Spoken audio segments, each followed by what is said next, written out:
G'day, hi and welcome. Ever get that feeling somebody's watching you? I'm kidding. But let's check this out. Ooh. These are all the cameras I have in the house. Now, you never know how many cameras you actually have in your house. You're probably asking about the binoculars, but I thought I'd throw them in there anyway. That's about as analog as you get. What you do is you look through them, blink your eyes, click, click, and then you try to remember, and that's as low-tech of photography as you can get. I'm kidding. So what have I got displayed in front of you? Well, this is the cameras that I've owned. Not all of them are still working. I'll go through as many of them as I can. Obviously, I got the venerable D100 on there. It's a little crooked on the tripod. I should have probably straightened it up, but that's fine. Got an old film. That's the only film one here is that Pentax, which I gotta fix that. So what I wanted to show you is just some of the cameras I had lying around the house. Not all of them are working, and last night it had hit me, and I'll start in with this camera here. This was a bit special to me because this was my mom's last camera before she passed away, and I completely forgot about it. Now that wasn't her first digital camera, that was her second digital camera. I tried to get my mom into digital photography just to get her to get outside and exercise a bit. And the camera she had before, believe it or not, this is her second digital camera. She destroyed the first one quite nobly. I'll show you how I destroyed these ones. What happened was it was a four-wheeler run, basically, a couple of hundred four-wheelers, and there was a mud puddle. And when she went through the mud puddle, what ended up happening is the four-wheeler, there was a certain rut in this mud puddle that you had to follow. It was like a little bit of a land bridge, and the mud puddle's like 20 feet wide and 100 feet long. And when she was going through with her other camera, she fell off the rut. So the bike was already up to the engine in water, and then, of course, when she fell off the rut, capsizes the bike, off flies my mom, and she lands in the mud and the water and everything like that, and completely killed whatever. I can't remember what the other camera was. And this camera replaced it, and she's like, I like the other camera better. The other one was better, because she knew that one, right? So my mom wasn't really very tech savvy or whatever. But this camera I knew was superior. I helped her pick it out. I was like, Mom, you're going to love this one. This one does double what your other camera had. And she was like, no, I like the other one. It's kind of like, when you old people, I remember I had that Model A Ford. It's so much better than my Buick now. Yeah, okay, it doesn't have the power doors and the windows and the power steering and the air conditioning, but the other one was more reliable. That's the way old folks tend to be, right? I'm the same with my D100. It's the best camera in the world. There's nothing better. I'm kidding. No, I'm lying to you to make you feel better. No, that is the best camera that's been ever made, just saying. I'm kidding. No, I'm not kidding. Anyway, and over here, this is another special camera. This was my aunt's, and when she passed away, she gave it to my grandmother. My grandmother passed away a year before my mom, a couple of years ago, and when we were going through the stuff, nobody else wanted it. I took it, but it's broken, and I gotta fix it, because I bought some film for it too, so that Pentax, I'm going to get that thing running. It's an ME Supra. Pretty cool, so I can't wait to try that one with a 75 to 150 lens on there. This camera is breaking down because although I never hit it, I was shooting at it. Yeah, it's the kind of videos I do. And I think I popped I think my 357 Magnum popped the microphone condenser in there, because now when you talk too loud, it just distorts. It's too bad it was kind of stereo, but this is the noisiest camera in the world. I swear to God, there's little gremlins in there banging away with pots and pans and hammers. You cannot sneak up on anything with this camera. It is the noisiest camera. It takes good pictures, 16 megapixels, and this camera was a replacement camera. For which camera?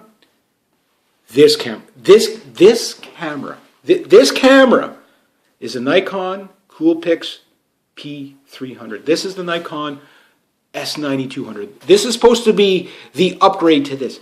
Nikon, if you are watching me, what the hell were you thinking? This thing was amazing for a pocket camera. It was nearly $500 or $450 or whatever it was Canadian. But this thing was just so good. Look at the numbers on this. This thing was excellent in low light. And it just died on me one day. The screen went gray and said something funky like I died or something on it. I don't know what happened to it. And I just couldn't get it working again. And I was like, no. Speak to me. I ran into the store back into Henry's and I talked to the guy there, Peter. He's been there. He's a part of the furniture. He's been there forever. You wouldn't know my name. He deals with a million people. But You probably remember my face. And I walked in and I said, Peter, you sold me this camera. Please tell me. Please, please, please tell me you got another one. He goes, of course not. So I was like, no, this thing was excellent. It was amazing. It was sharp. I think it was only like 14 megapixels, but still, this thing was just so good. And it died. Nikon, what were you thinking? Make it again. Make it again. You can't make it any better. If there was pocket camera perfection, in my opinion, I love that camera so much. It was so good in low light. It was just so good. And then they bring this thing, and the lens is what ruins this thing. It's too much lens for the camera. This was adequate for what it had. It's just saying. But this is a Coolpix. It's still functioning. Using it more of a camera than the videos because, again, once I pop the sound sensor, the video's good. But as soon as I put the sound to it, as soon as it just cracks right away. It takes nice pictures. It's a slow camera. This thing was sharp and fast, and it worked so damn well. And it's slightly slimmer, you know. Okay, so she's a couple of pounds heavier and could do a few more things. She's more of a gymnast. Okay, fine. But this one was so reliable. Now I get it. Model A Ford's rule. I get it. I get it now. That's why Model A Ford's rule. There we go. Now we know why. Of course, this is a recent one. This is the GoPro Hero 5. This actually works so far. I haven't killed it yet. More features than I know what to do with. I love the size of it. I got it out of the little holster, but it's smaller than that one. That was my first action cam. But this one, you can take pictures with it. It's voice activated. It's kind of a bit of a super camera. However, even though it has a nice little LCD screen on the back, or plasma screen, or whatever kind of screen it is on the back, it's an action cam, so it doesn't function like these. Where this, you can keep the screen on all the time and see what's going on.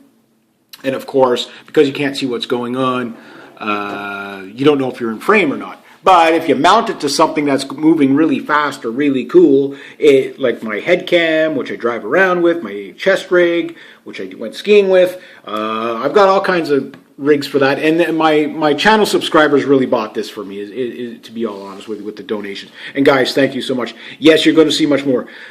My computer is not, this is the sharpest camera here, video-wise. This camera can do 4K. My computer can't even play the 14 by whatever.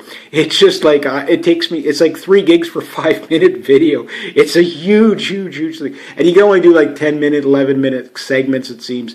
But this thing will shoot 4K. So if you got a computer that can handle 4K, it does 1080p, no problem. Its crappiest resolution is like the best resolution on just about anything else here. Now, this here, I'll just tell you about this one. This camera died at a wedding. And I'll tell you about that later. But this thing actually had amazing sound on it. It was HD. It wasn't an amazing picture.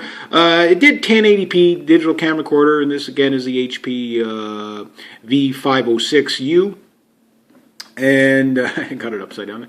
Great little video camera, and I had that at the same time I had this. This, again, not so great on the pictures, not the best video in the world, but really good sound out of it. It captured rifle shots like you wouldn't believe, beautifully. But it died, and I'll tell you how it died later. Then, of course, I got the cheap Vivitar, I think it's a Vivitar 8 or whatever. Very crappy little camera. You can get like about a couple of minutes out of it, and then it dies on you. You have to start over again. And also, the battery life on this thing is just horrible. It's an internal battery, and you can't do anything about it. And then this camera, it died a kind of a glorious death in front of girls shaking their booties in front of me, booby girls, on the dance floor. This was a good little workhorse for a good time. It was pretty good. So that's just some of the cameras I have here, and I'll get more into depth on these cameras. I know this video is going on long, so I'll just leave it at that. And then, of course, I've got the venerable D100, and I'll get into that in the next video. This is my super camera. Doesn't take any video at all. That's a 2003 technology, but it's still a great camera. Okay, so I'll leave it at that. So if you like this kind of content, please consider making a donation to the channel. It does help out the channel. Thank you so much to everybody who has. Next, rate, subscribe, share, comment, like, be true to yourself, be true to others. Always do the right thing. Have yourselves a great day.